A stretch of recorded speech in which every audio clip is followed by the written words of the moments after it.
What are you doing here? I might ask you the same question. Pursuing the enemies of law and order wherever they happen to be. Aren't you in the wrong city? On special assignment for the Daily Sentinel. You know my aide, Cato? Robin, the boy wonder. The 1960s Batman wasn't dark or brooding. It was wild, over the top, and one of the weirdest things ever to hit primetime. But the real madness? It wasn't in Gotham, it was behind the camera. One actor nearly lost his role over a secret negotiation. Another hid something on his face that producers tried to cover up. And that famous Batmobile? It came together on a deadline that should have been impossible. These are 15 weird, wild, and totally unbelievable facts about the 1960s Batman TV series. But wait until the end, because the bonus twist involves a voice you've heard 100 times and had no idea who it really was. Holy trivia, Batman. Let's get weird. Number 1. Before he was Batman, Adam West was best known for one thing: a Nestle Quick ad. In the commercial, he played a suave, square-jawed spy parody. Smooth, silly, and totally ridiculous. When producers saw it, they didn't just laugh, they saw potential. They needed someone who could play it straight while surrounded by absurdity. Someone who could say, "old chum," with a straight face while wearing tights and a cape. West nailed the tone perfectly. He wasn't a movie star, but he had that look and the confidence to wear it. So just like that, the man from the chocolate milk ad became the Dark Knight. Number 2. It's one of the most iconic cars in TV history, but it was a rush job. Producers needed the Batmobile fast. So car customizer George Barris took a 1955 Lincoln Futura concept car and had just 21 days to turn it into something Gotham-worthy. He welded fins, added a bat-shaped grille, slapped on gadgets, and barely made it to the pilot chute. It didn't just work, it became a legend. And today, the original Batmobile is worth millions. Just as I thought, she's mined the road with explosives. No wonder you had me put on that bat armor. Gosh, you really think of everything, Batman. Number 3. Burt Ward didn't just play Robin, he became him because the studio refused to hire him a stunt double. To save money, producers had Ward do nearly all his own action scenes. That meant real punches, real explosions, and real pain. He was burned by pyrotechnics, cut by shattered props, and once thrown from a moving vehicle during a chase scene. During one rooftop gag gone wrong, he cracked a tooth and bruised several ribs. But the cameras kept rolling. He later said the call sheet might as well have read, "Get hurt again today." And yet, he kept showing up. Every episode, every jump, every holy old Batman, pushing through the pain in tights and a mask, because that's what heroes did. That's a funny-looking outfit you're wearing. I could say the same for you, big boy. Number 4. When the show was first pitched, Batman was supposed to be serious, gritty, noir, and crime-heavy. But ABC had other ideas. They pushed for something loud, colorful, and campy to appeal to kids. So the producers embraced the absurd and leaned into the comic book madness full force. The result? A superhero show that looked like a cartoon. And oddly enough, that's what made it timeless. Why, Robin? What comes in 12s?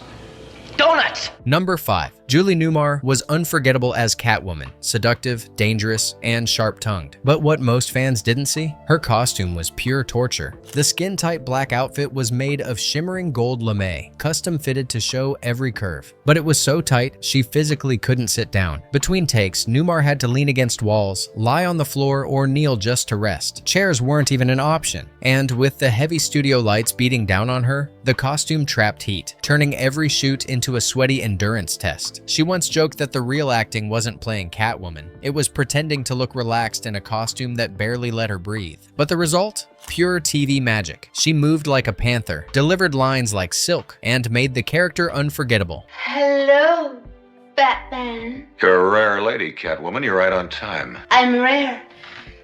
In more ways than that. Number 6. The comic-style fight bubbles weren't just a fun gimmick, they were a censorship fix. TV censors were concerned about showing too much physical violence, especially in a show aimed at kids. So instead of removing the action, producers got creative. They pasted giant sound effect graphics over the punches. Bam! Biff! Whack! The result was cartoonish, ridiculous, and completely iconic. Sometimes TV history is made when the network says, you can't do that, and you find a louder way to do it anyway. I knew you'd employ your sneezing powder, so I took an anti-allergy pill. Number 7. Frank Gorshin's Riddler was electric. Manic laughter, wild body language, and a grin that never quit. But behind the green question marks was a very real problem: money. By season 2, Gorshin felt he deserved a raise. He'd become one of the most iconic villains on the show, and audiences loved him. But producers didn't agree. Negotiations stalled. Gorshin walked. To keep the show rolling, the network scrambled and replaced him with a one-off villain called the Puzzler. He wore glasses. He quoted Shakespeare. He wasn't the Riddler. Fans noticed. Ratings dipped. And by season 3, Gorshin was back. But the magic had been rattled. It was a rare moment when even Gotham's smartest villain couldn't solve the problem in front of him: how to stay essential without becoming disposable. Batman,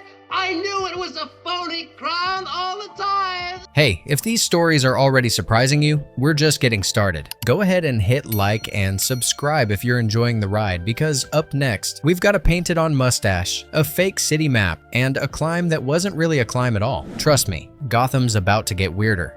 I am. Your propinquity. Number 8. Cesar Romero had one rule: his mustache stays, even under the Joker's iconic white face paint. Rather than argue, makeup artists just painted over it, every single episode. And if you look closely, you can see it, right there under the grease paint, twitching with every grin. It's one of the weirdest makeup choices in TV history, and somehow, it made the Joker even creepier. Have a sneeze on me, Batman. Number 9. Eagle-eyed fans noticed something strange about the giant map on the Batcave wall. It wasn't Gotham. It was a real-world map of St. Louis, Missouri, turned upside down and repurposed as Batman's secret city layout. Why? Budget. Props needed fast, and the graphics department just reused what they had lying around. So while Batman solved crimes in Gotham, he was really just staring at Missouri. Number 10. Holy smokes, Batman. Holy ravioli. Holy heartbreak. Those over-the-top exclamations, mostly improvised. Holy ravioli. Holy safari. Holy iceberg. Burt Ward ran wild with the catchphrases. He made up dozens on set, and producers just rolled with it. It became a running joke. Give him a scene, and he'd find a new holy ulk to throw in. By the end of the series, he'd said over 350 unique phrases. Holy ad-libs indeed. Number 11. Every time Batman and Robin scaled a building, it looked like a vertical stunt, but it wasn't. The entire set was built sideways, and the actors just walked normally while camera angles made it look like they were defying gravity. Guest stars like Sammy Davis Jr., Dick Clark, and Jerry Lewis would appear mid-climb by stepping into the shot horizontally. It was simple, cheap, brilliant, and totally part of the show's charm. Susie Knickerbocker.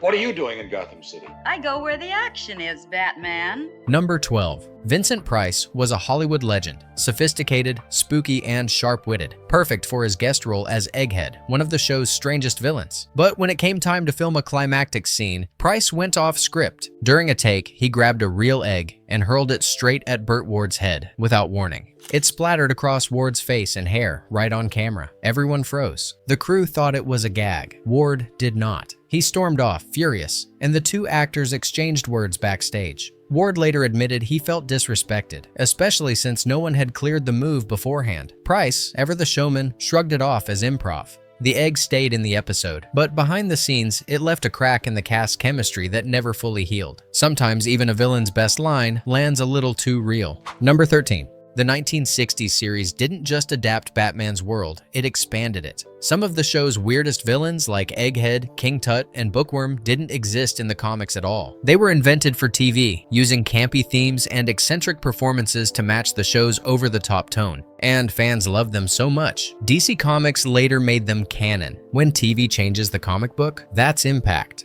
Twinkle, twinkle, little bat, how I wonder where you're at. Number 14. When Batman hit TV screens in 1966, nobody expected the dynamic duo to become sex symbols. But that's exactly what happened. Teen magazines couldn't get enough of Adam West's smirk and square jaw. Burt Ward, just 20 when the show premiered, was suddenly buried in fan mail. Much of it came from women and teenage girls, and it wasn't always G-rated. The network was so overwhelmed by the volume and the content of Ward's letters, they assigned staff to screen his mail before he could open it. Fan frenzy followed them everywhere. Screaming crowds at malls, autograph lines that stretched for blocks, and late-night hotel knocks from admirers who tracked them down. Ward once said, "I couldn't even go to dinner without someone wanting a photo, or more." They signed up to fight crime in capes, but ended up in the middle of a full-blown pop culture crush.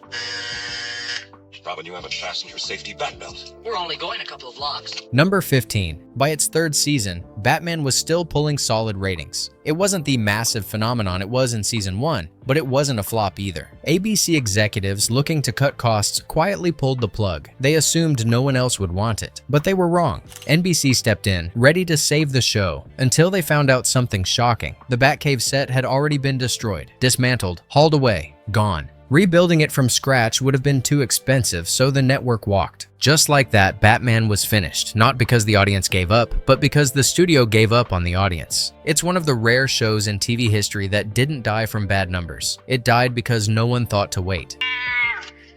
Holy cats! A cat! That booming voice yelling, "Same bat time, same bat channel," it wasn't a hired actor, it was executive producer William Dozier performing under the name Desmond Doomsday. He didn't plan to narrate the show.